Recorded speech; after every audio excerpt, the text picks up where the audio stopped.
अजीब बात यह थी कि श्रापित पुतले पर अचानक कुछ छात्रों ने हमला कर दिया। कौन सोच सकता था कि जब वे छोड़ने की तैयारी कर रहे थे तब उनमें से एक लड़के ने देखा कि पुतले के चेहरे से कुछ रहस्यमय चीज बाहर आ रही है। इसलिए उसने तुरंत अपने साथी से एक बेसबॉल बैट लाने को कहा और बिना कुछ बोले उसने सीधे पुआल के पुतले के सिर पर वार कर दिया। फिर गाड़ी चलाकर चला गया। अकल्पनीय बात यह है कि रात में शराब पीकर संगे ब्याओ हैरत अंगेज तरीके से फिर से अकेले ही मक्के के खेत में पहुंच गया और इस समय पुतला पहले ही उसे घूर रहा था। किसे पता था कि साहसी शांग ब्याओ मकई के खेत में जाकर एक टोकरी अंडे चुरा लेगा और जाते समय पुतले को जोर से लात मार देगा। इस बार उसने पुतले को पूरी तरह से नाराज कर दिया, ये सोचे बिना कि इसके बाद वह एक त्रासदी का शिकार होने वाला है।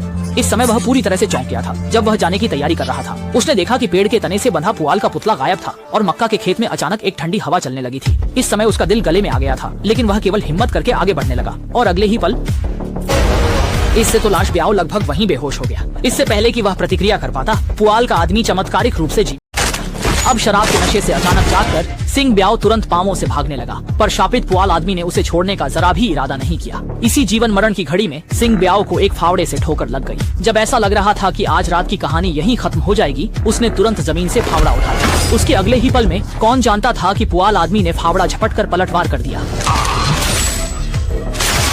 एकमात्र बात यह थी कि सॉन्ग ब्याओ लहूलुहान नहीं हुआ था, बल्कि उसके शरीर पर कुछ पुआल उगाए थे। संकट के समय वह उस भयावह मकई के खेत से बाहर निकल आया, परंतु तब तक सब कुछ बहुत देर हो चुकी थी। फिर एक और भयानक दृश्य हुआ। सॉन्ग ब्याओ के मुंह में तेजी से एक मुट्ठी पुआल उगाई।